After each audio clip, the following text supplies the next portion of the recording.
Top. Alors, pour ceux qui arriveront après, on va les inviter à prendre une petite chaise.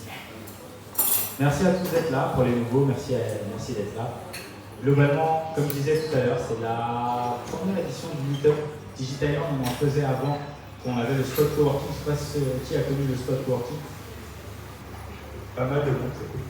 Donc en gros, c'était un meetup qu'on organisait avec Paul, qui est juste derrière, une fois par trimestre. Et là, j'étais de retour en Guadeloupe quelques mois. Je voyais l'offre touristique se développer, mais en même temps, je voyais que ça manquait un petit peu d'intelligence collective sur certains sujets, et ça me démangeait de faire quelque chose.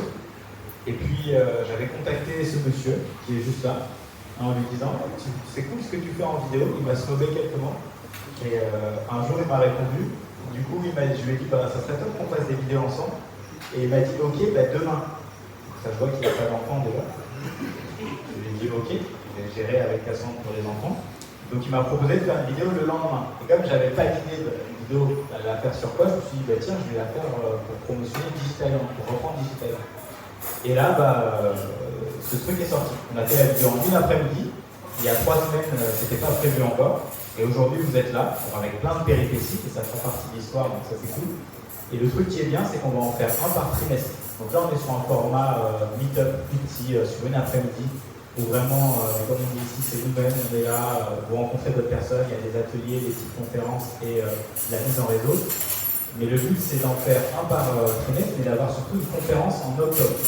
Donc une grosse conférence avec une organisation, avec des salles, avec du sponsoring, avec du budget, avec tout un tas de trucs qui font vraiment la différence. Donc on se donne rendez-vous d'ici même 2 mois, 2 à 3 mois, je pense qu'on la fera en mars, la prochaine édition.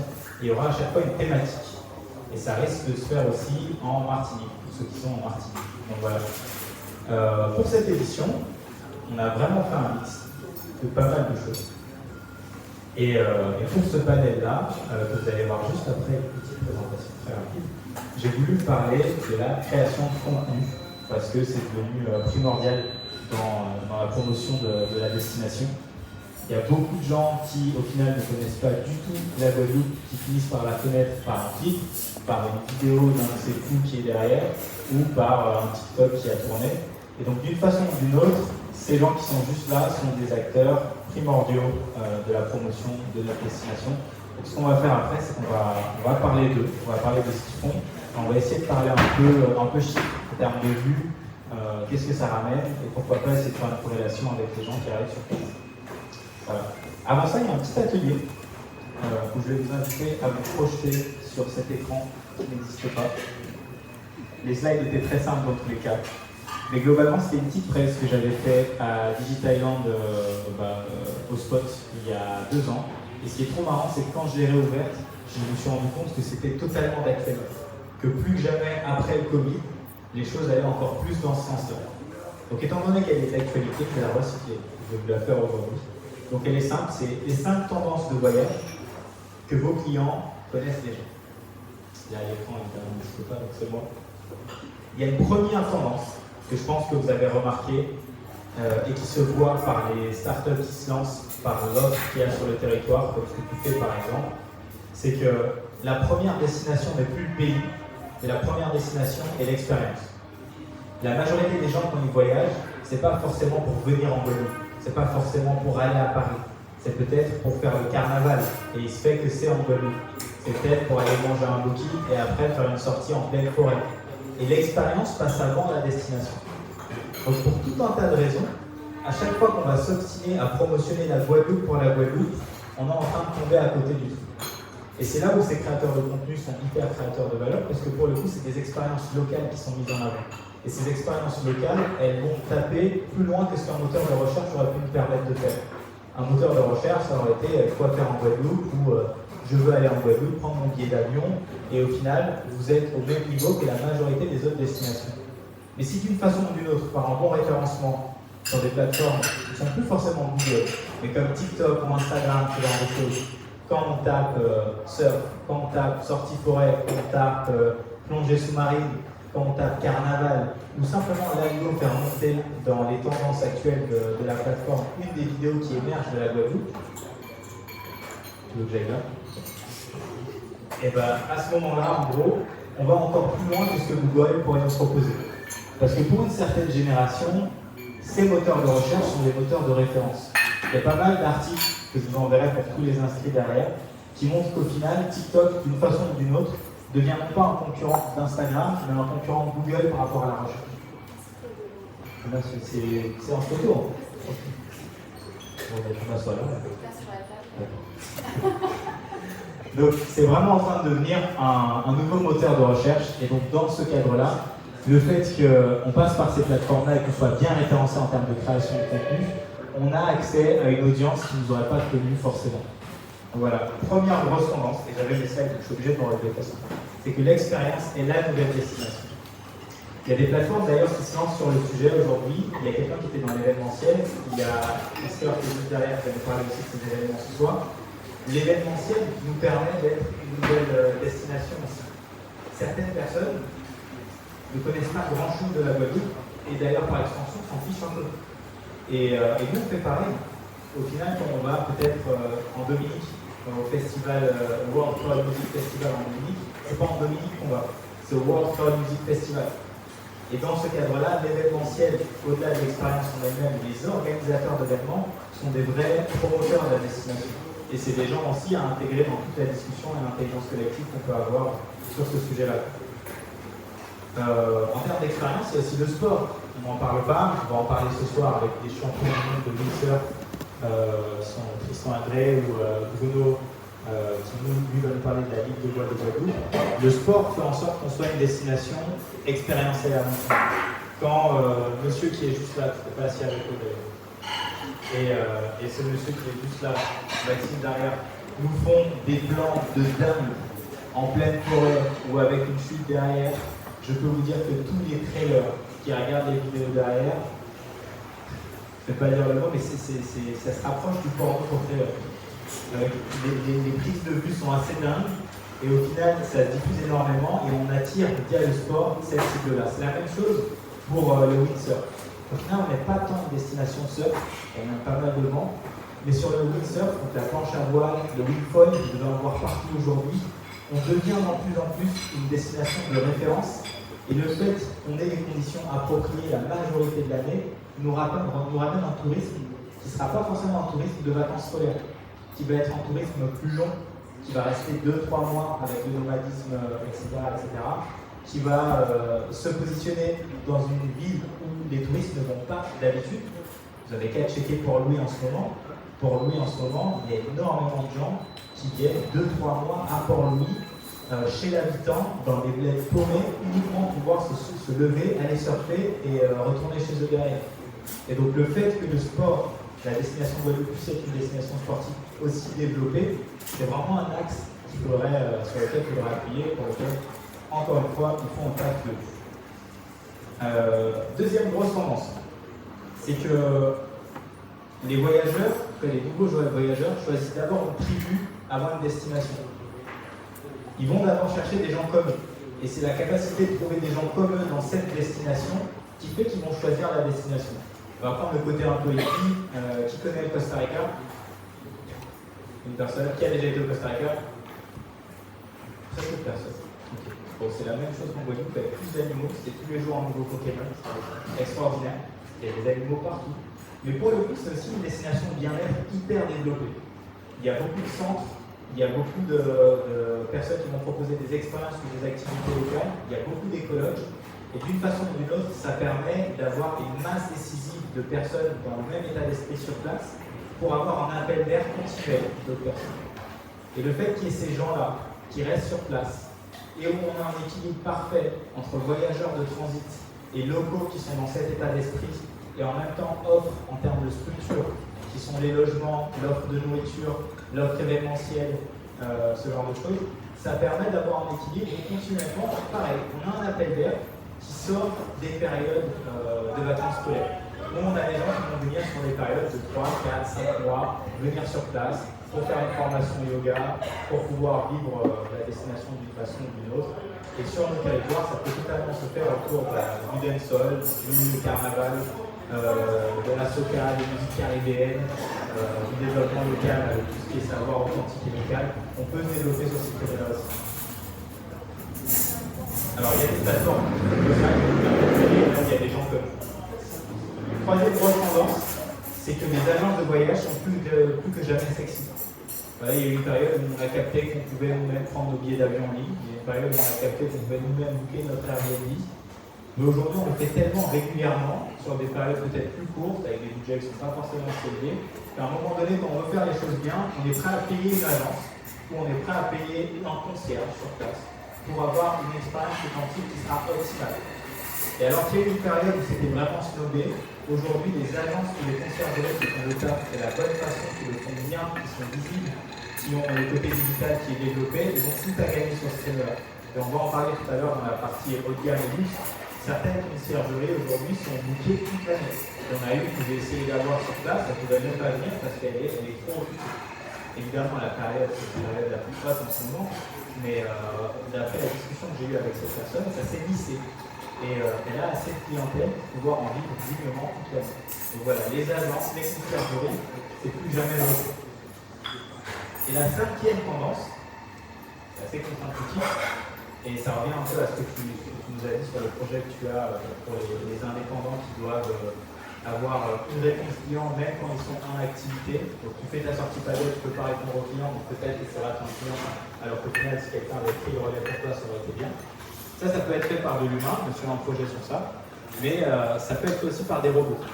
Donc on a un gros retour des chatbots, des robots, qui permettent d'être disponibles 24 sur 24, avec des questions préstructurées qui vont permettre d'orienter vos clients, même quand vous êtes occupé.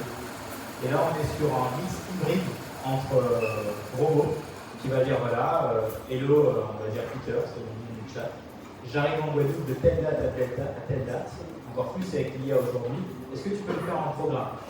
Et là, à ce moment-là, le robot, basé sur ce que le créateur du robot aura mis en place évidemment, va recommander, ok, dans ce budget-là, pour un budget de 100 € par jour.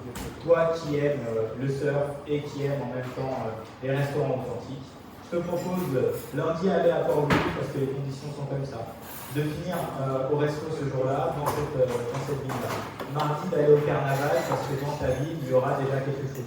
Mercredi de contacter cette personne-là pour faire une expérience ou une excursion en forêt. Donc ce côté robot est totalement accessible à pas mal de créateurs d'expériences locales, à des gîtes, c'est pas compliqué à mettre en place et plus jamais de retour. Si jamais on veut aller plus loin, on peut aller sur le côté hybride avec soit un robot sur 80% du chemin et un humain sur le dernier kilomètre pour pouvoir vraiment aider à la finalisation de la recommandation ou un service comme celui que tu veux proposer.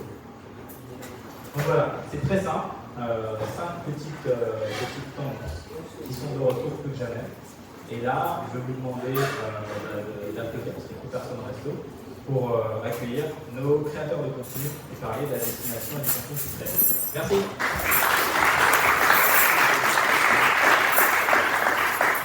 Et vu qu'on a qu'un micro, vous avez la mission ultime de vous passer le micro à chaque fois, de me rendre en l'air. Ou d'ailleurs, non, on s'en fiche. Vous avez gardé le micro, moi je parle fort. Et vous allez vous le passer en dessous. On va faire un petit tour de table. Qui es-tu, monsieur? Qu'est-ce que tu fais? Et comment on te trouve sur quelle plateforme? Alors bonjour à tous. Moi c'est Journal Dessin, mon blaze de photographe vidéaste c'est GGPix.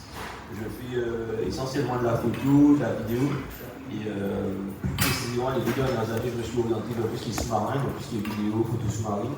Et au-delà de ça j'ai fait beaucoup de photos de paysages, de modèles, de drones aussi. J'ai touché un petit peu à tous les milieux, donc du ciel jusqu'à sous la mer en fait je crée du contenu. Et principalement du coup pour la Guadeloupe, outre que mes voyages. Et c'est comme ça que je mets en avant notre île du coup qui est la Guadeloupe. Et on peut me trouver du coup sur les plateformes, alors pour l'instant uniquement Instagram, donc GGPix. Et prochainement je suis en cours de construction de mon site internet que je remets à jour pour justement bien couvrir toutes les thématiques que je peux publier. Donc voilà. Merci.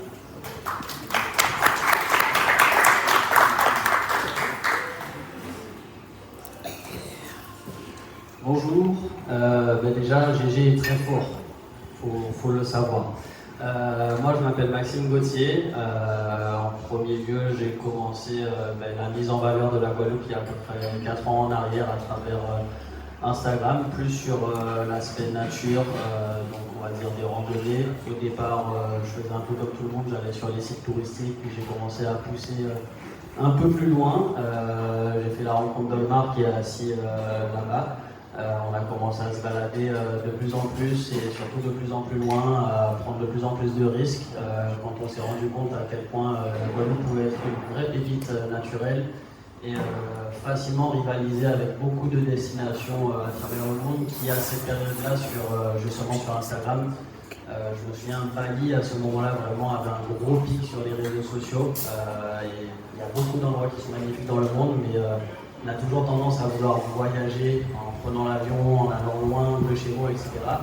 Alors qu'on vit quand même sur une île qui, déjà on peut dire, fait 2 îles en une, entre la Basse Terre et la Grande Terre, et on a aussi la chance d'avoir un archipel. Moi, chaque fois que je vais juste à Marie-Galante ou juste au Saintes ou même à la Désirade, c'est quelques minutes en avion ou en bateau.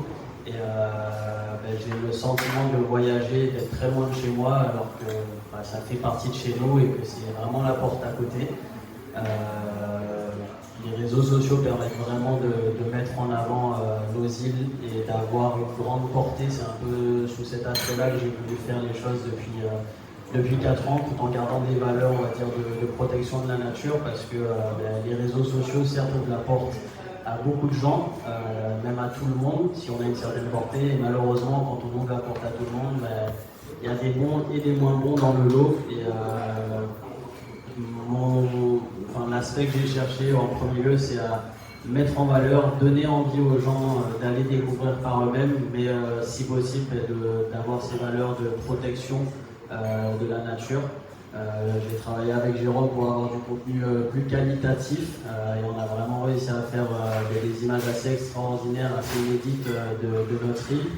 On a un peu moins de temps aujourd'hui pour le faire parce qu'on est tous les deux collectivement, individuellement sur des projets différents, mais on cherche de temps en temps à pouvoir le refaire. Mais on vit vraiment sur un paradis et il ne faut pas hésiter à travers tout ce que vous faites à faire venir les gens chez nous et à en profiter de la meilleure des manières à travers toutes les activités que vous pouvez proposer. Et effectivement, à ne pas hésiter à faire appel à des gens comme nous pour mettre en avant vos activités, parce qu'on a toujours eu l'habitude de passer par les canaux tels que les 4x3, la radio, etc. Mais comme Joe le disait, on peut toucher des gens que même Google, etc., par qui normalement tout le monde passe. On peut avoir accès à des gens auxquels ces plateformes-là ou les autres plateformes de communication ne peuvent pas forcément toucher, et surtout de manière plus directe, plus authentique. On peut vraiment donner envie aux consommateurs, qui est dans le cadre de cette réunion, le touriste. On peut vraiment lui donner envie de la meilleure des manières d'avoir envie de venir découvrir la destination, que ce soit ici ou ailleurs dans le monde. Voilà. Merci Maxime.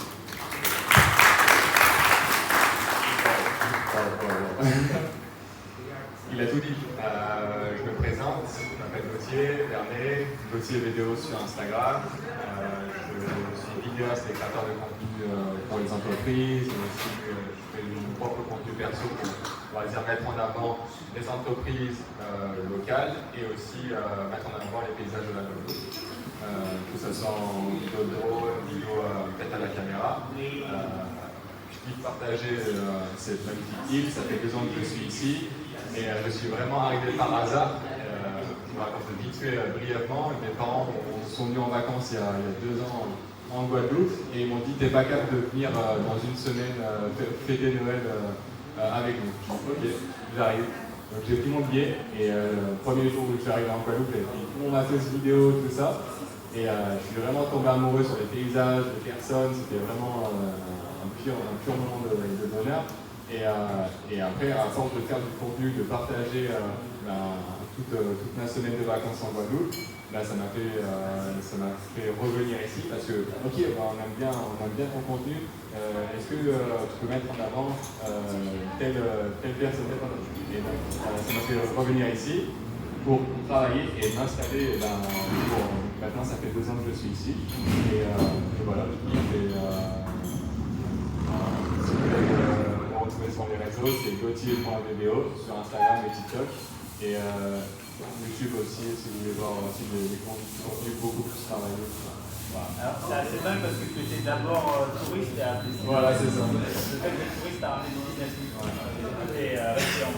D'accord, résident. Ok, très bien. Merci Gauthier.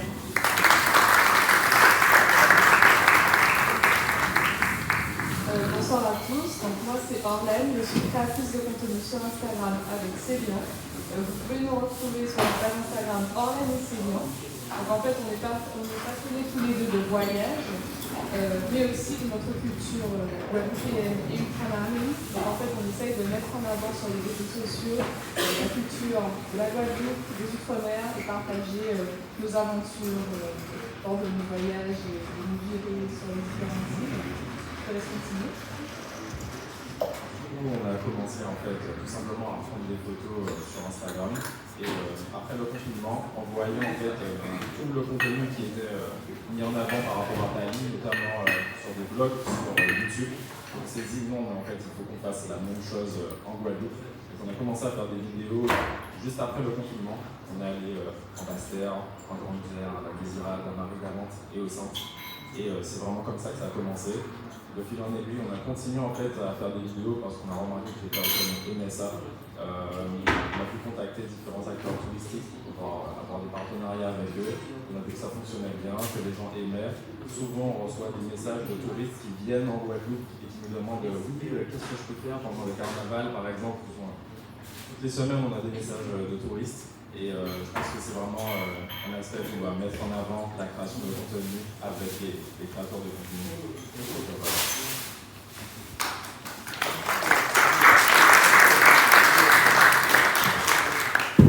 Bonsoir, je me demandais si vous alliez parler en même temps ou moi c'est Steve, je suis artiste professionnel, c'est important de le rappeler pour moi, c'est un des messages que j'aime faire passer.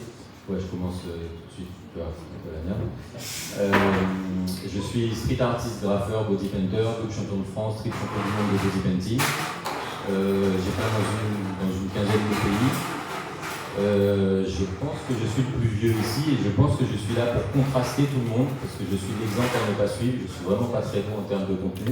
Moi, je suis un peu de la vieille école, médias, presse, télé, radio, etc. Donc voilà. Je vais faire court, si vous avez des questions, n'hésitez pas. Je pense qu'on est pas mal. Ce qui est intéressant avec Steve, donc là vous entendez ma voix, c'est comme si c'est votre conscience, ne vous inquiétez pas si vous ne voyez pas, je suis assis juste là. On va parler du fait que ces presses sont partout en Guadeloupe et que d'une façon ou d'une autre, ils participent à la création de contenu parce qu'il a mis en place ces presses, que des gens vont se prendre en photo devant, qui vont les partager et que donc même si on ne le voit pas comme un acteur du tourisme, en fait c'est un acteur principal du tourisme. Par exemple sur Pointe-à-Pitre n'a pas le même visage depuis que ça a été complètement repris par beaucoup d'artistes. Et ça permet d'avoir plus de gens sur place qui en plus vont créer du contenu sur place. Et toujours dans cette logique du fait que ces plateformes sociales sont en train de remplacer le référencement classique, on est en train de monter dans le haut du référencement via le contenu qui est créé sur cette plateforme. Donc c'est pour ça que ce lieu est... Pour finir, c'est exactement ça. C'est-à-dire qu'en plus du graffiti où on n'est pas censé se montrer, puisque la majorité de ce qu'on fait est illégal, mon réseau social, c'était la rue. Donc, et en plus, je n'ai pas grandi avec tous les outils qu'on a aujourd'hui. Enfin, à notre époque, on n'avait pas de téléphone portable, tu vois. Donc ouais, moi j'ai mis du temps, et puis c'est pas quelque chose qui me... Il faut le faire aujourd'hui parce qu'on est en 2022. Mais ouais, je préfère aller peindre dans la rue et utiliser ce mur-là, ce feed-là, plutôt que le feed Instagram, par exemple. Et sinon, pour me retrouver, c'est Stickoner, ST2EKONER. Il faut faire ça plus quand même.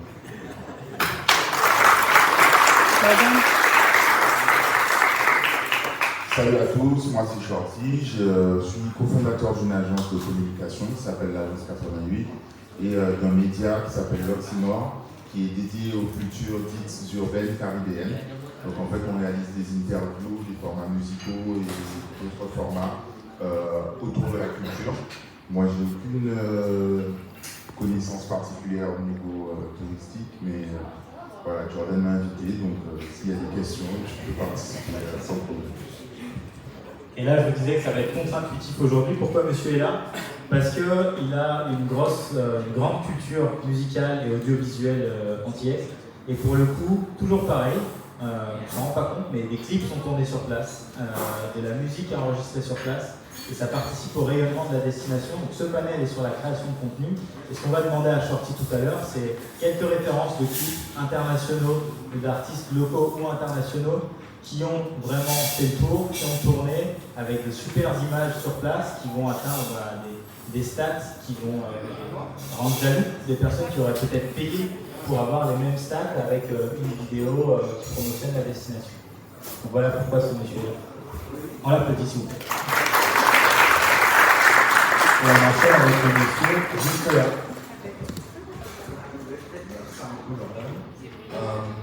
Bonsoir tout le monde. Alors moi c'est Latina Fugler, je suis créateur de contenu et vidéaste, ou plus vidéaste que créateur de contenu, créateur de contenu. Je suis vidéaste depuis 4-5 ans à peu près et je suis directement touché par la partie touristique puisque en réalité mon travail de vidéaste c'est surtout de mettre en avant des espaces touristiques, des gîtes Airbnb, des restaurants, etc. Et ça j'ai pu le faire un peu partout dans le monde. Donc j'ai eu l'occasion, grâce à ma passion, cette passion que j'avais pour le voyage, cette passion que j'ai pour la vidéo, de mutualiser le tout et de pouvoir proposer mes services un peu partout, que ce soit à Bali, en Chine, à New York, etc. J'ai travaillé pendant quasiment 4 ans un peu partout dans le monde. Et un peu comme tout le monde, malheureusement avec le Covid, ça a mis un gros coup, j'ai dû arrêter parce que j'avais plus de demandes. Et j'avais deux choix, soit continuer à voyager comme je le faisais, soit du coup revenir au pays, revenir en Guadeloupe. Et j'ai préféré du coup revenir en Guadeloupe et on a, avec des collaborateurs, monté une agence de communication. Donc aujourd'hui je suis full-time là-dedans en fait finalement, donc c'est ce qui fait que je suis plus très créateur de contenu, mais je suis toujours fan de la vidéo et je suis toujours, on va dire, un acteur assez présent au niveau de la maison à la vente touristique, puisque avec l'agence de communication qu'on gère, on a quand même 5 ou 6 clients qui sont dans le domaine touristique, donc que ce soit les hôtels, les restaurants, les gîtes également. Donc voilà, aujourd'hui, depuis 2 ans, on a monté la boîte et puis ça se passe très bien, donc c'est cool. Alors c'est là où ça va être sympa, parce qu'on va essayer de mettre tout ça en mouvement. Déjà, qui connaissait certains des créateurs de contenu qui sont là? Bon, on va faire la question inverse. Qui connaissait personne? Non? Ok, bon, ça va. Donc on va essayer de parler des chiffres un peu pour essayer de comprendre l'ampleur. Par exemple, Maxime, est-ce que tu as en tête combien de personnes te suivent et surtout, en général, combien de vues tu peux avoir? Ou alors quelle est la vidéo qui aurait le plus de vues? Pour se donner un peu un ordre de grandeur sur ce que tu fais. Et je vais demander la même chose ensuite à Gauthier, à Jérôme et à notre joyeux couple qui est juste là.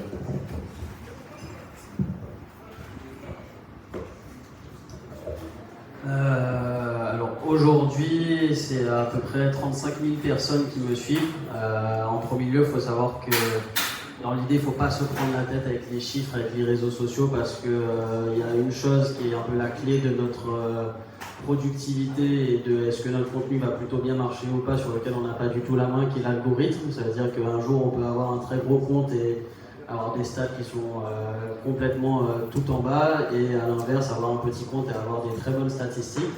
Il y a des périodes où en moyenne je pouvais faire, j'avais moins d'abonnés qu'aujourd'hui et j'avais une moyenne de 10 à 12 000 vues par story.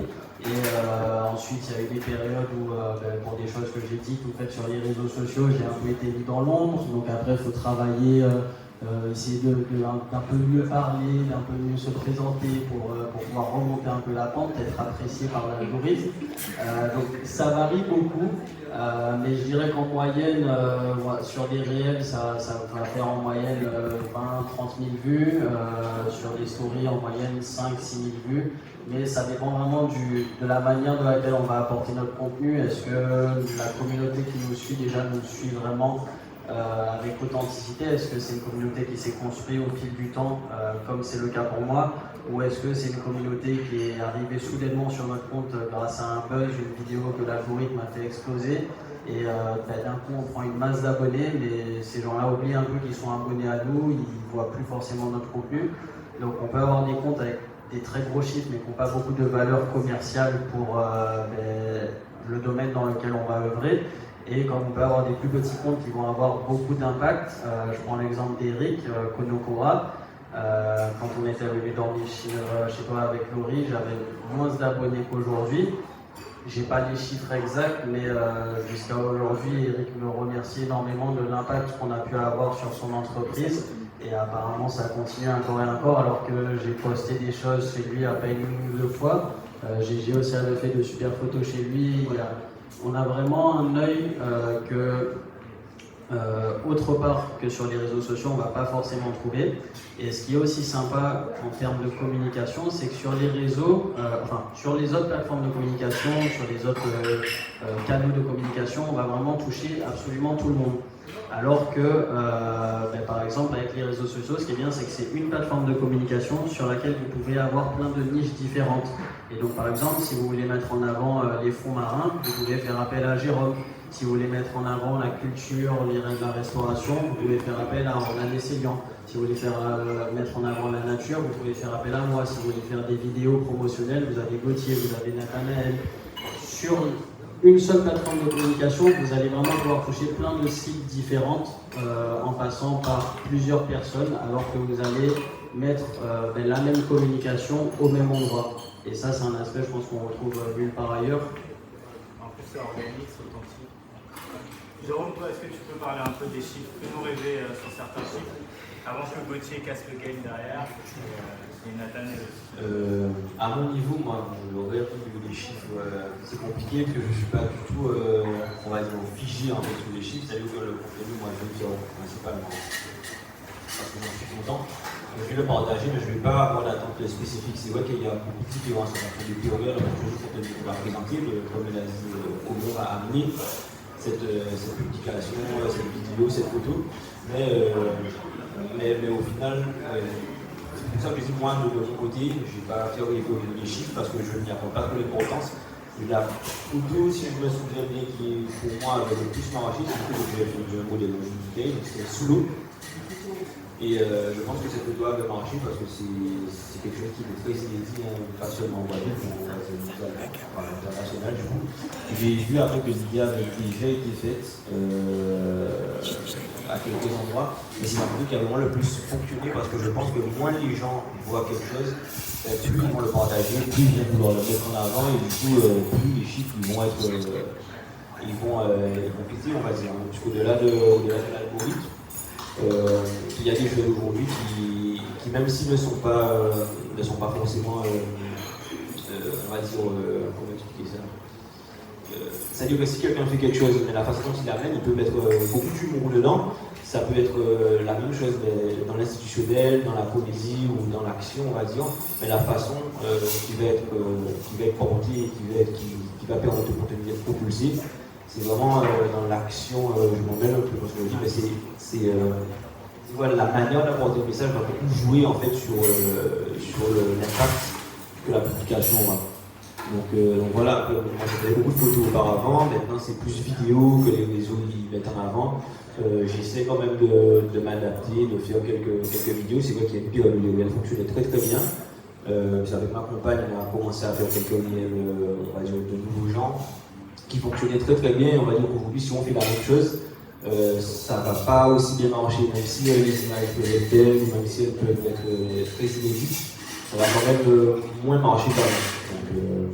Donc voilà, je ne rentre pas de rêve au niveau des chiffres, mais globalement, voilà, c'est à demi-mesure en fait. C'est vraiment une période, je pense, et en fonction de comment le message est idéal. On va en parler de façon un peu avec Gauthier, mais ça sera les phases décisives pour vous. L'intérêt des chiffres, c'est surtout de voir en gros, par rapport à une pub que vous auriez payé, en termes d'opportunité d'être vu, ce qui ne veut pas dire que c'est une vue attentive, comment en gros, en contenu organique, peut être rentable et viable. Et c'est ça le point principal de la vue. La vue, pour la vue, au final, tout le monde s'en fiche, ça ne veut pas dire que c'est de l'attention, mais ce qu'un publicitaire va vous vendre, c'est une occasion d'être vu. Vous vont dire, voilà, on a tant de vues, il y a tant de trafic à cet endroit que vous mettez le 4x3, donc vous avez tant d'occasions d'être vu. Et pour le coup, avec un contenu organique, c'est un ordre de grandeur qui est assez dingue, en termes de coût aussi, en termes de retour sur investissement. Donc, on va en parler juste après d'ailleurs, de comment, à quel point vous avez un taux de conversion de gens qui vont voir une vidéo, mais combien passent à l'action, combien vont dans les touristes, Vas-y, à toi, Gauthier. C'est bien qu'on parle de pub pub sur Insta ou Facebook, il faut savoir que Insta et Facebook, c'est un business. Plus tu vas payer, plus tu vas te mettre en avant. Mais le contenu organique, le fait de passer par des personnes qui vont mettre en avant, ben, ça veut dire que vous validez la case, ok, cette personne a vécu l'expérience, ok, ça peut être cool. Bon, c'est une petite parenthèse. Concernant les chiffres, c'est ce que tu voulais. Maxime parlait aussi d'avoir une vidéo qui buzz et d'avoir beaucoup de vues, beaucoup de followers. Je suis dans le cas où je suis entre les deux. C'est-à-dire que j'ai créé une communauté, on va dire, de 10 à 15 000 personnes. J'ai stagné, et d'un coup, j'ai une vidéo le mois dernier qui a explosé. Elle a fait 1 million de vues, et là, j'ai pris, on va dire, presque 30 000 followers. Mais ces 30 000 là, c'est pas du qualitatif. C'est des personnes qui ont vu la vidéo, ils s'abonnent, et il n'y aura pas de taux de conversion. Il ne faut pas se focaliser, ok, il a 30K, machin, il faut surtout voir l'engagement qu'il y a derrière cette personne. Je ne suis pas la personne à regarder les stats ou quoi, je suis comme les GX, je poste parce que je poste, je kiffe mon contenu, je veux partager et je ne suis pas là, ok, ça. Publier au compte-gouttes, j'essaye quand même, ce qui est important si vous voulez grandir vos réseaux sociaux, avoir une régularité. C'est ok, je poste un truc par semaine et je ne mets pas la pression, mais c'est la régularité, c'est l'effet cumulé. Les gens, les personnes vont rentrer sur votre compte et publier un truc par semaine, ils vont être contents d'avoir du contenu régulier, qualitatif, et c'est ce qui va vous ramener plus de personnes. Alors toi qui as fait 1 million de vues, tu dis que quand tu pètes vraiment, ça passe une économie d'échelle, on est plus sur du quali, on est sur des opportunistes en fait. Ouais, c'est pas quali. Okay. Ce qui est drôle, c'est que parfois tu peux avoir une vidéo qui va faire énormément de vues, mais pour autant ne pas forcément ramener plein d'abonnés. Et tu peux en avoir une qui va faire énormément de vues. Il y avait, je crois que c'est Babas, si je ne dis pas de bêtises, qui parlait, s'était mis à faire des randonnées, qui avait un compte avec sa petite communauté à lui, qui avait, je crois, 2 à 3 000 abonnés. Et donc avec des stats, on va dire, cohérentes avec le nombre d'abonnés qu'il avait. Et il a fait une vidéo à Rivière-Noire, à Saint-Claude, qui est montée, je crois, justement à 1 million de vues. Il a pris 40 000 abonnés, avec une vidéo qui a fait 1 million de vues. Sauf que derrière, quand aujourd'hui on regarde son compte Instagram, bah lui il fait toujours son truc pour le kiff, etc. Et le souci, c'est que les stats sont les mêmes que celles qu'il avait avant de faire cette grosse vidéo. Donc maintenant, on a vraiment un décalage entre le nombre d'abonnés et la cohérence des statistiques.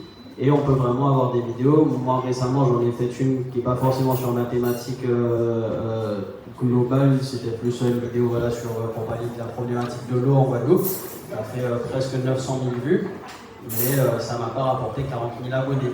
Donc ça, je ne saurais pas trop comment l'expliquer, mais c'est aussi une réalité des réseaux. C'est pas parce qu'une vidéo explose que le compte va exploser. Je vais prendre le micro pour faire la petite phase décisive justement.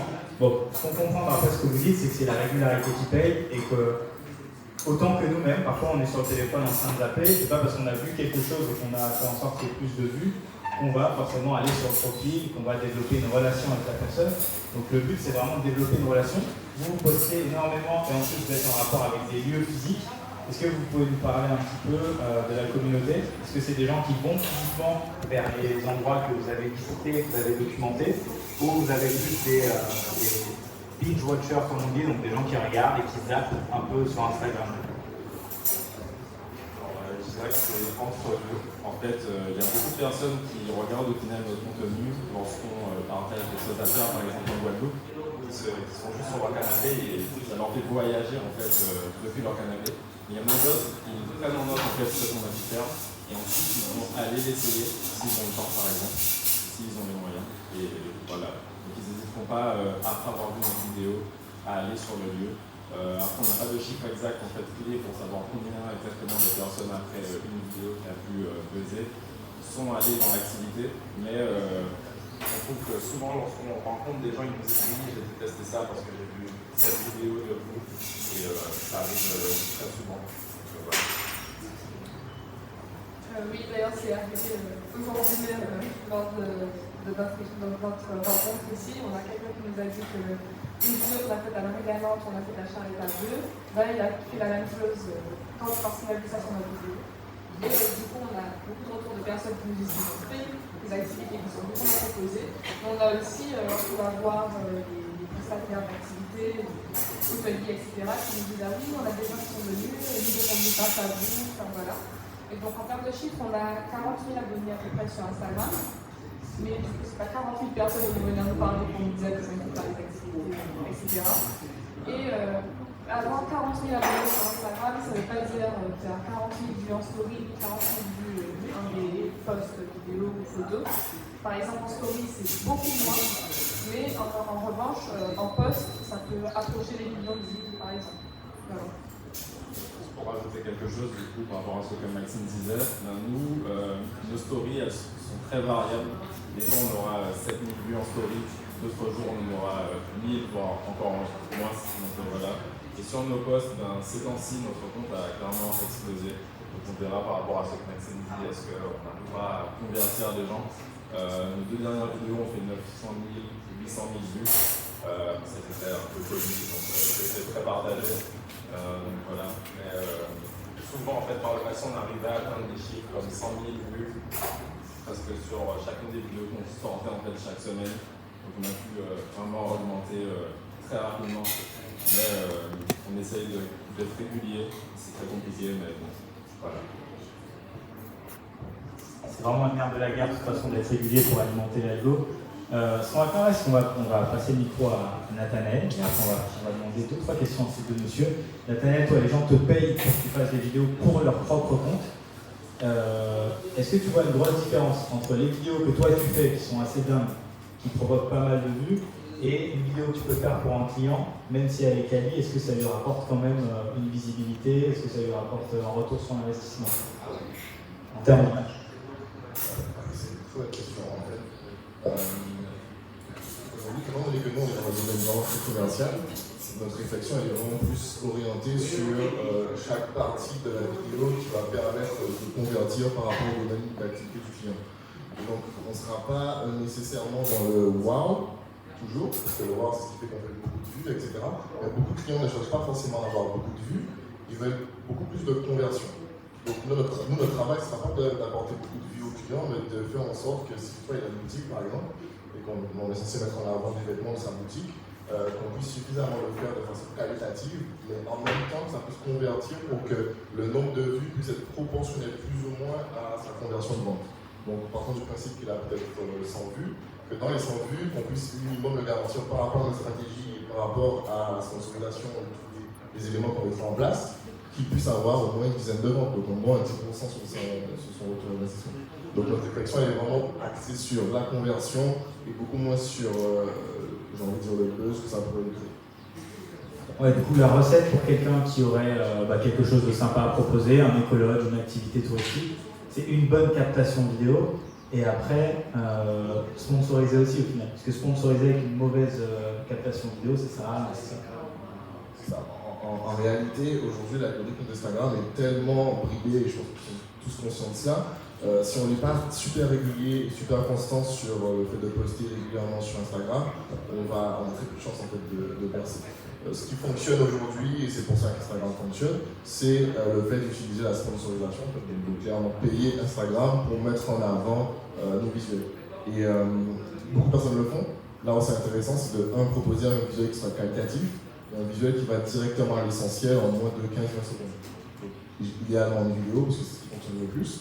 Donc, travailler sur un visuel vidéo qui ne dure pas très longtemps, qui est clair, précis et rapide, et qui permet de comprendre directement le sujet du client. C'est ça notre travail. Super. Est-ce que ça vous parle? Cool. Qui a des projets vidéo à court terme? Ah, pas mal de monde. Ok. Bon, ils sont là. Moi, j'ai une petite question à Shorty. On a pas mal de clips qui ont été tournés sur place. Est-ce que tu peux en citer quelques-uns de clips d'antillais qui ont fait un buzz entre guillemets, mais aussi de clips de personnes qui ne sont pas issues du territoire, qui sont venues les tourner sur place. Et est-ce que tu as un ordre de grandeur en termes de vues, etc. Ok, alors il y a énormément d'artistes en Guadeloupe, Martinique, tout ça, qui font des millions de vues. Mais peut-être que ce n'est pas les images dont on parle aujourd'hui qui sont mises en avant. Mais il y a beaucoup d'artistes qui viennent tourner en Guadeloupe. Donc ils rêvent. Donc avec mon agence, j'ai eu l'occasion de co-organiser, de faire la prod exécutive pour des réalisateurs qui venaient tourner ici. Donc de faire des réservations, de les amener faire des activités, etc. Et en fait, les gens qui vivent à Paris ou quel que soit l'endroit en France hexagonale, en fait, c'est un rêve pour eux dès qu'ils sortent de l'aéroport. Et en l'occurrence, il y a un des plus vus que j'ai vérifié avant de venir. Il y a Aya Nakamura qui a tourné son clip Copine ici. Donc on est à près de 500 millions de vues. Donc je crois qu'elle a tourné à Grandance sans lieu particulier, quoi. Donc c'est juste la beauté de la plage, une des plus belles pour moi. Et il y a énormément d'autres artistes qui sont venus. Moi, je travaillais avec le rappeur Joker qui est venu 2 fois. Il est venu une première fois, il a kiffé et 1 an après, il a voulu revenir. Dès qu'il a pu voyager après le confinement, il a voulu revenir. Et pareil, donc son premier clip, on l'avait tourné du coup au Caracoli. Ouais, c'est ça, en grande partie au Caracoli. Et son deuxième clip, c'était dans une villa qu'on avait réservée sur Airbnb, avec une partie en sortie d'appel. Donc à chaque fois, c'est des prestataires, des services de logos qu'on a contactés. Et à chaque fois, donc alors Joker, c'est moins de vues qu'Aya Nakamura, qui est l'une des plus grandes pop stars actuelles. Mais ouais, on est sur quelques millions de vues quand même, ce qui n'est pas négligeable, en sachant que la base de leurs spectateurs ne sont pas en Guadeloupe. Donc c'est des gens de l'extérieur qui découvrent des images du pays et à qui ça peut donner effectivement l'envie de voyager. En ce qui concerne les partenaires, pas professionnels, puisque les Airbnb le sont, mais tout ce qui est restauration bateau, les partenaires qui ont plus souvent joué le jeu en pensant au retour qu'ils auraient par rapport à la mise en avant en image. Et c'est vrai que c'est moins peut-être dans les pratiques des gens qui ont les Airbnb, c'est peut-être des gens qui ont une partie de leur activité et qui ne sont pas très sur ces pratiques commerciales, quoi. Et du coup là, on a juste loué en demandant l'autorisation de faire. Je ne sais pas si vous avez entendu, mais voilà, on a une idée c'est des millions de vues pour les artistes qui viennent tourner ici. Et il y a beaucoup de réalisateurs antillais qui sont très cotés sur la scène, en tout cas rap en France. Et souvent eux-mêmes proposent aux artistes de venir tourner ici parce que ça leur fait plaisir de rentrer et il y a des choses à présenter. Voilà. On est vraiment sur un arbre de grandeur qui est assez dingue en termes de nombre de vues. Évidemment, ça ne veut pas dire que ça se convertit, mais rien que sur 500 millions, vous imaginez bien qu'avec un bon parcours client pour une activité touristique qui aurait été visible dans un des clips, même 0,01% de conversion, d'une façon ou d'une autre, c'est hyper intéressant.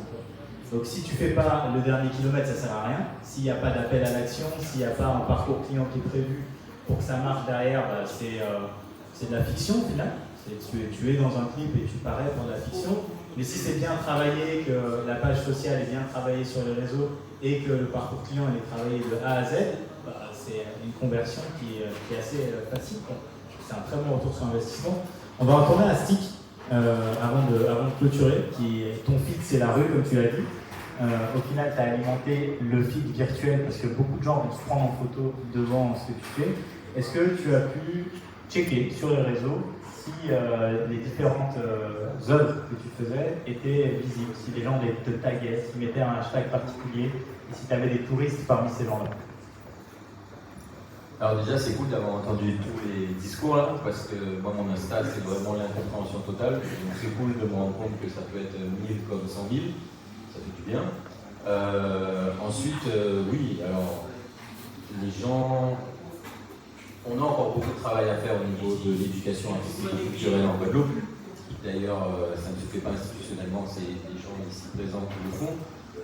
Donc il y a encore beaucoup de choses et on est ultra nombreux, que ce soit au niveau des vidéastes, des photographes, des graffeurs, des artistes, des make-up artistes, enfin de tout le monde, des chanteurs, etc. Donc on a souvent tendance à un peu rester relativement égoïste et à ne pas partager. Ça commence à changer. Moi souvent j'ouvre ma bouche, j'envoie un message, je me dis en fait ça arrive à être un photographe, que je check, aucun problème avec, mais il fallait que je le dise parce que ça fait partie de l'éducation et c'est respecter leur travail et notre travail. J'ai beaucoup de photographes qui font des photos devant mes murs. Il y a tout le monde identifié, du make-up artiste aux photographes, aux modèles, aux gens qui ont vendu la tenue, etc. Ce qu'on voit le plus sur la photo, c'est mon œuvre et il n'y a pas mon nom. Donc oui, j'envoie des messages parfois pour dire ouais, j'ai pas besoin de notoriété, pour moi c'est juste le respect. C'est comme je disais, je viens du graffiti, il faut la légitimité, la crédibilité, c'est ça qui est en faisant des choses, en agissant, c'est un échange, c'est un partage. Et je pense que si on le fait tous, si moi je vois que GG poste une photo, il m'a identifié, c'est humain, inconsciemment demain, je vais même peut-être chercher une photo chez lui pour faire un boulot où je vais avoir un projet, je vais l'appeler lui. Parce que c'est comme ça qu'on fonctionne, on est humain, c'est pour ça que je dis qu'il n'y a pas de bonne ou de mauvaise publicité, il n'y a que de la publicité. Et limite, plus on parle mal de toi, plus tu es dans les têtes en fait, plus tu es dans les discours, plus tu es dans les paroles, les gens vont penser à toi. On va te critiquer, on va me critiquer, les gens vont tellement entendre notre nom que demain ils vont en parler aussi, peut-être en mal, mais ça va rester dans la tête. Et donc au final, c'est quoi qu'on va appeler. Tu vois, donc voilà, après oui, au niveau des touristes, il y a beaucoup de touristes, j'ai passé beaucoup de temps dans la rue à Pointe-à-Pitre. On peut lancer un autre débat aussi, c'est pas vraiment le train quoi aussi, mais tu vois, hier il y avait 2 bateaux de croisière, il n'y avait quasiment aucun magasin ouvert, et plein de fois on peignait le samedi, le dimanche dans la rue, les touristes venaient nous voir et nous disaient mais heureusement vous êtes là, parce qu'il n'y a rien. Donc on est vraiment dans une demande. Alors c'est quand même cool quand tu peux avoir un business et que tu as déjà la demande, il y a une demande, maintenant c'est à nous de donner en fait, tu vois. De donner concrètement, je sais que là on parle de réseau, on parle d'internet, mais la vie c'est ça aussi. C'est ce qu'on voit, c'est les gens qui sont là en réel, tu vois. Les gens qui ont pris le temps de se déplacer, de venir, de parler. Voilà, moi je suis très comme ça. Quand je voyage, je ne pars pas dans un 5 étoiles en all inclusive. Moi je suis dans la rue, j'aime aller voir les gens. Souvent le soir tu vas manger chez le gars parce que tu as plein de gens chez lui, ça lui a fait plaisir, ça fait 20 ans que son mur est sale. Tu vas chez lui, tu discutes avec lui, tu le connais ni d'être ni d'Adam, le gars il te donne à manger, tu es fatigué, il dit dors là, alors que tu as une chambre d'hôtel, enfin tu vois. Voilà, moi je suis pour le concret et c'est pour ça que j'ai quand même un peu de mal avec les réseaux. Il faut le faire, je le fais, il n'y a aucun problème, je respecte toutes les personnes qui sont là, sincèrement. Mais moi je donne le concret en fait, il faut du concret. Voilà, je sais qu'il y en a un qui va m'engueuler tout à l'heure, mais ouais, c'est comme ça. Yes, mais ce qui est paradoxal, c'est que tu alimentes les réseaux via tes toiles dans la rue. C'est que tes toiles dans la rue provoquent de la photo et de la création de contenu. Mais, vas-y. Par rapport aux artistes qui viennent tourner ici, évidemment, en arrivant, on est story, au-delà du tournage, ils vivent des expériences en Guadeloupe. En l'occurrence, Joker, il avait vraiment envie de découvrir la Guadeloupe. Il était déjà très cultivé, c'était ses 2 premiers voyages ici. Il a tenu à aller voir des lieux et des choses, il connaissait l'histoire de la Guadeloupe et tout ça. Et à chaque fois, en fait, sur les réseaux sociaux, j'ai pu voir les retours de gens qui demandent c'est où. Alors du coup, je n'ai pas les stats, c'est leur compte, mais quand ils identifient les lieux et tout sur les réseaux sociaux, j'imagine que ça a apporté un peu de notoriété. Donc, encore une fois, il y a notoriété de transformation, mais les artistes qui viennent tourner ici, en plus, créent des interactions sur leurs réseaux sociaux. Il y a, c'est pas de la musique, mais il y a Issaré qui était dernièrement, qui faisait un petit voyage, je pense, dans la Caraïbe, qui a fait Dominique et qui était en Guadeloupe, et ça a fait un buzz énorme, parce qu'apparemment elle marchait vraiment dans les rues de DR, quoi, et ça a fait un buzz énorme, les gens voulaient aller la rencontrer, des choses comme ça. Donc, même en plus de ça, sur leur réseau, les artistes qui viennent, ça permet d'avoir du trafic, quoi. Je rebondis juste parce qu'on me pose souvent la question par rapport à ça, et là on parle de YouTube. Alors pour les réseaux sociaux, genre Instagram, c'est pas encore possible, mais pour YouTube c'est possible. On me dit souvent, ouais, mais alors quand tu as des œuvres à toi dans la rue, qui passent dans des clips, comment tu fais, enfin, comment ça se passe. Alors c'est pas de la délation, mais moi je suis enregistré à la DAGP, c'est un organisme qui s'occupe des droits d'artistes, des droits d'auteur, et de ce fait, en fait, eux, ils ont un service qui cherche, tu donnes ton nom, et tous les ans, il y a des gens qui cherchent pour savoir où on peut te voir éventuellement, et de temps en temps, si tu vois un clip, tu peux leur envoyer le clip, ils n'appellent pas le producteur et rien, c'est juste qu'ils ont un budget pour ça. Et donc moi, tous les ans, je reçois, à la fin de l'année, je reçois un chèque, comme quoi, voilà, ça c'est mes droits par rapport à YouTube, etc. Donc, sur les réseaux sociaux, je vais juste envoyer un petit message, même si ça se fait de plus en plus, parce que comme tu disais, les artistes viennent, et puis maintenant ils prennent conscience que ils peuvent regarder parce qu'on met nos noms, on met les arrobases, etc. Mais en tout cas, sur YouTube, si tu es inscrit à la DAGP, tu es automatiquement rémunéré. Donc, c'est pas des grosses sommes. Calmez-vous. Ça paye l'apéro. Bon, avant qu'on enchaîne, est-ce que vous avez des questions? Parce qu'il parlait il est dans le concret, dans le réel, là, c'est pas un DVD pour le coup, vous pouvez poser des questions. Est-ce que vous avez des questions par rapport à la création de contenu et le retour que ça peut avoir en termes d'impact touristique? Quelqu'un? Non? Ah, ben voilà, il faut venir, vas-y, viens, rejoins-nous.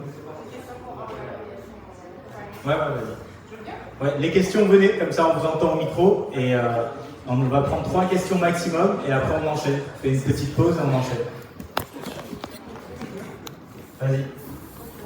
Bonsoir à tous. Je suis un peu loin. Donc c'est une question pour Célian. Tout à l'heure vous avez dit, donc monsieur c'est sur les réseaux, mais je voulais savoir en termes de conversion, qu'est-ce que vous attendez en fait de votre conversion sur votre compte Instagram? Est-ce que vous avez l'activité? Est-ce que de votre compte Instagram vous attendez quelque chose de ces abonnés? Quel est le taux de par rapport à votre taux de conversion, qu'est-ce que vous attendez en fait de concret en conversion? Qu'est-ce que vous vendez? Je ne sais pas si j'ai bien compris la question. Qu'est-ce que vous vendez en fait? Clairement, vous avez votre compte. Parce qu'en fait, vous avez tous parlé en fait de. Je connais un petit peu tout le monde, je sais que par exemple Gauthier, tu as commenté l'activité, etc. Mais vous, qu'est-ce que vous vendez en plus? Qu'est-ce que vous vendez concrètement de votre compte Instagram? Qu'est-ce qui fait gagner de l'argent? Voilà, simplement. Qu'est-ce que vous vendez? On parle d'abonnés, en fait, on parlait beaucoup d'abonnés. Il y a certains qui veulent convertir en clients. Est-ce que vous avez des clients par rapport à votre compte Instagram? C'est ma question. Fiche d'impôt, s'il te plaît. Alors, du coup, actuellement, on est étudiant, donc tous les revenus qu'on génère avec notre compte Insta, c'est du plus, c'est juste pour sortir des bons restos ou des choses comme ça. En fait, sur notre compte, ce qu'on vend, c'est plutôt de la visibilité pour les acteurs touristiques. Je ne sais pas si ça répond à la question. Oui, en fait, quelle est l'issue en fait de votre... Là, vous avez créé quelque chose en fait par de la passion, finalement. Est-ce que vous attendez quelque chose de cette passion et de ce compte Instagram pour développer autre chose ou ça reste simplement de la passion, offrir aux autres des ouvertures d'esprit par rapport au voyage, etc. Okay, du coup, en ce moment, on est en train de bosser sur un projet pour pouvoir peut-être générer des revenus, de la moula, comme les autres disent. Donc voilà. Parce que du coup, pendant les vacances, on a réalisé un e-book qui s'appelait l'e-book Guide Pays, qui était gratuit, qui a été téléchargé plus de 7000 fois. Donc c'est vrai que si on avait mis payant, peut-être qu'on aurait généré des revenus. Mais pour l'instant, on tenait, c'était gratuit. On tenait à tout le monde accès en fait à ce qu'on créait. Par passion du coup. Mais c'est vrai qu'en ce moment on essaie de réfléchir à comment quantifier combien de personnes ont converti pour pouvoir peut-être générer des revenus, mais on ne sait pas encore exactement comment on va faire. On a réalisé des sondages auprès de nos abonnés, on a recueilli 470 réponses en fait à notre sondage, et grâce à ça on voyait quelles étaient les problématiques en fait que rencontraient les touristes locaux ou pas locaux forcément, lorsqu'ils essayaient en fait de réaliser des activités touristiques, lorsqu'ils essayaient d'aller au restaurant ou d'aller tester des activités de loisirs. Du coup, grâce à ça, on a pu avoir énormément de données et connaître en fait quelles sont les problématiques. On essaiera en fait de voir qu'est-ce que tout ça donne dans les prochains mois. Deuxième question, s'il vous plaît. Alors, c'était qui avait une question encore? C'est la même? Ok, c'est ce qui nous intéresse, c'est bien, vous êtes des bons capitalistes. Alors, ce qu'on fait maintenant, c'est qu'on va déjà les appeler. Ah, il y a une question? Vas-y, viens, rapproche-toi. T'as de la chance, c'est la dernière question. Elle a intérêt, ça va être une question de dingue. Ça va pas être une question de dingue. En fait, je crois que c'est le premier concept. En gros, c'est pourquoi on investit sur vous. Moi, ma question, en fait, c'est pourquoi on va investir sur vous. Parce que clairement, vous êtes des communicants. Donc, clairement, on attend un retour sur investissement. Je comprends que ça soit compliqué en fait, de donner des chiffres ou d'avoir forcément des taux de conversion. Mais de notre côté, on essaye effectivement de s'améliorer dans le digital. Mais vous aussi, il faudra vraiment axer sur ça, parce que du coup, pour nous, notre frein pour miser sur clairement des créateurs de contenu, c'est quels sont vos data. Derrière, à qui vous vendez. Combien vous allez nous rapporter, parce qu'on a des propriétaires derrière. Voilà. En fait, c'est vraiment ça que je voulais faire passer comme message. Et même si les communicants sont là pour la notoriété. C'est très intéressant de parler aussi sur les nouveaux produits, en fait, au-delà de créer des vidéos que nous, on va monétiser. Les produits que vous allez créer sont une expérience supplémentaire pour la destination. Et forcément, ça valorise aussi tout en fait. Donc continuer, l'e-book c'est très bien. À l'époque, nous j'ai créé avec des amis la promo Guadeloupe, donc c'est très très longtemps, là chaque fonction de temps, on avait 20 000, on repostait en fait les photos sur la Guadeloupe, on avait 20 000 followers sur Instagram, et on a arrêté parce qu'on s'est dit à un moment, ok, maintenant comment on fait le step pour gagner de l'argent? Donc en fait, si vous arrivez à faire ça, franchement, je vous dis clairement, il y a tout le monde dans la salle là, ils attendent que ça. Donc voilà. On va parler de chiffres. Moi perso, pour répondre à ta question, moi je sais à peu près mon taux de conversion sur Instagram et les vidéos que je produis pour mes clients. Je vais donner un exemple sur une vidéo que j'ai tournée pour une marque de bijoux, Kenya Pearl. J'ai tourné une vidéo avec des plans de Guadeloupe partout, tout ça. La vidéo a beaucoup tourné dans les Antilles, elle a sponsorisé tout ça. Et elle a déjà eu un retour sur investissement sur un bon projet vidéo. Il y avait environ 600 j'aime et les gens ont adoré le visuel, ont adoré de voir des belles images et voir la personne. Et si je peux te donner un pourcentage de taux de conversion par rapport au contenu, je pense que sur une vidéo, tu peux choper, moi perso de ce que je produis, sur une vidéo, je peux avoir 2, 3, 4 clients maximum. Mais c'est parce que c'est mon métier de vidéaste. L'immobilier, la location, tout ça, c'est autre. Donc, c'est environ 4-5 clients par an. C'est important de préciser que c'est 4-5 clients pour les vidéos, faire appel à des vidéos et pas pour l'entreprise. Après, sur les statistiques de Camille Appert, je peux lui demander, si vous voulez, après, je lui pose la question. Appelez-la en direct.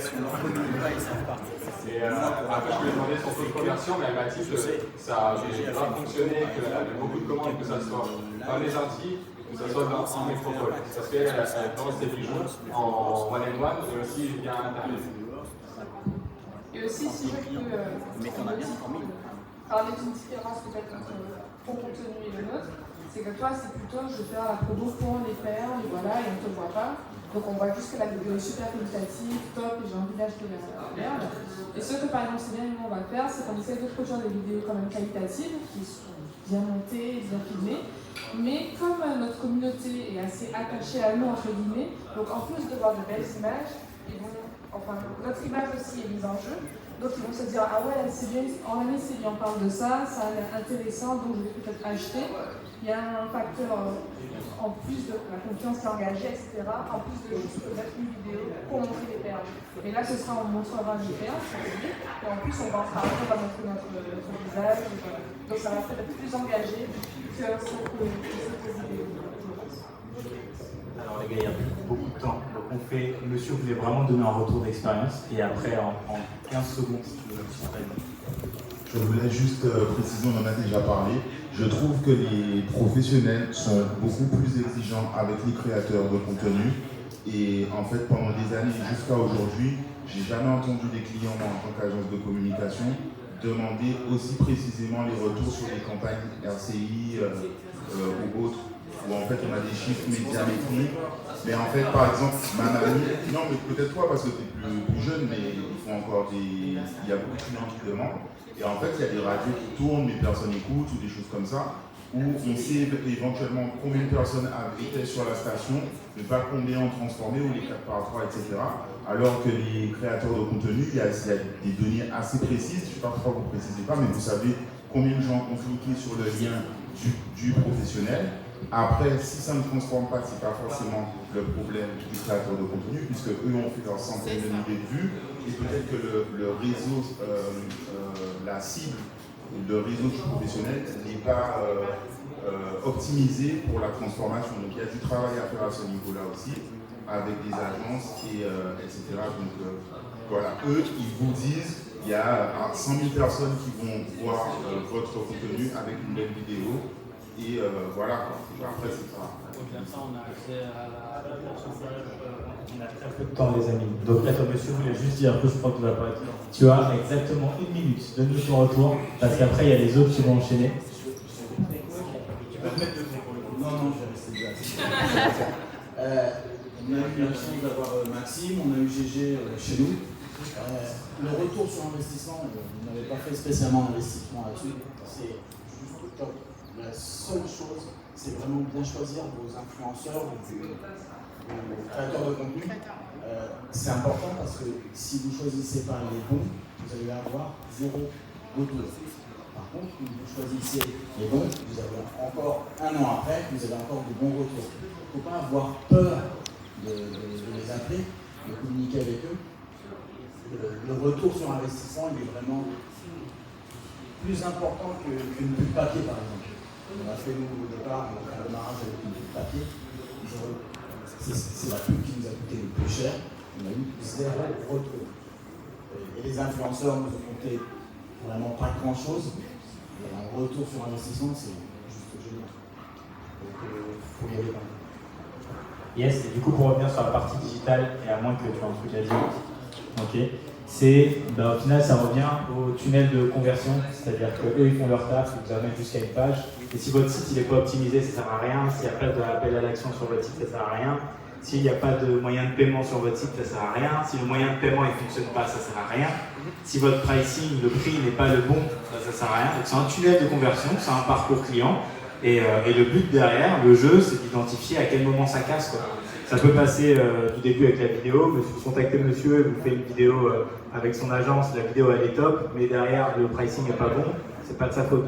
En parallèle, peut-être que votre pricing est top, que votre site est top, mais vous avez contacté la mauvaise personne, et donc c'est pas forcément bon.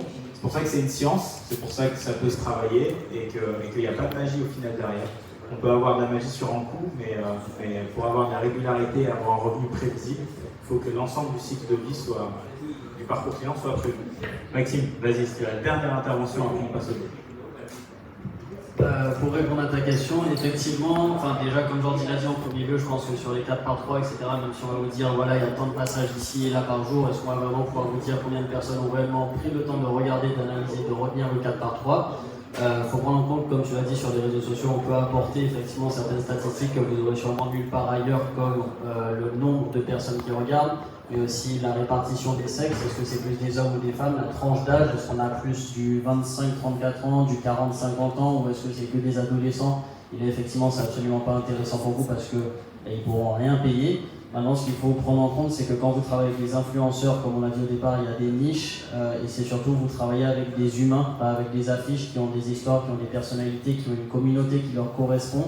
Et si vous trouvez la bonne personne et que vous avez le business qui correspond à ce que cette personne a l'habitude de promouvoir dans sa niche, dans son contenu, c'est censé exploser. On ne peut pas l'assurer avant, mais c'est censé vous rapporter énormément, comme ça a été le cas avec Eric et comme ça a été le cas pour pas mal d'autres personnes, d'autres lieux, d'autres activités que j'ai pu mettre en avant avec Olmar en Guadeloupe. Et c'est quelque chose que je ne peux pas quantifier, mais depuis que j'ai commencé Instagram il y a à peu près 4 ans sur la Guadeloupe, j'ai reçu sincèrement des centaines, si ce n'est pas des milliers de messages de personnes d'ici ou d'ailleurs qui m'ont dit « Merci pour ton contenu, je suis venu en vacances en Guadeloupe ou je suis revenu au pays grâce à ton contenu. » Si je prenais un pourcentage sur ce que ces gens-là ont dépensé en Guadeloupe, la région me doit beaucoup d'argent. Donc je ne peux pas. Mais on a vraiment un pouvoir qui est super important si on fait bien les choses et si vous trouvez le bon équilibre avec la personne avec qui vous voulez travailler. Super. C'est un super mot de la fin.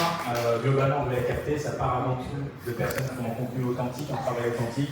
De fil en aiguille, ça prend ou ça prend pas, il ne focalise pas forcément sur les chiffres. Par contre, ce qui paye, c'est la régularité. La création de contenu met en avant le territoire, met en avant les activités touristiques. Et si vous ne faites pas le devoir de votre côté, ça ne sert à rien. Ça passe par le site, ça passe par l'offre, ça passe par savoir quel type de clientèle vous voulez, etc. etc. Et au final, pour finir, je vais dire, ils sont là. À toutes les personnes qui sont inscrites, je vais envoyer les liens de ce qu'ils font. Donc si jamais d'une façon ou d'une autre vous voulez bosser avec eux, allez-y, foncez. Et on va bien les applaudir, faire une petite pause de 10 minutes. Vous pourrez soit commander quelque chose au bar, soit vous servir en eau et en tisane à l'entrée. Et d'ici 10 minutes pétantes, s'il vous plaît, on reprend avec un atelier que monsieur tout droit sorti de l'équivalent de New York, dénommé Terre de Haut, va vous animer pendant 15 minutes avant d'enchaîner sur le prochain atelier. Merci, à tout de suite.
Évidemment.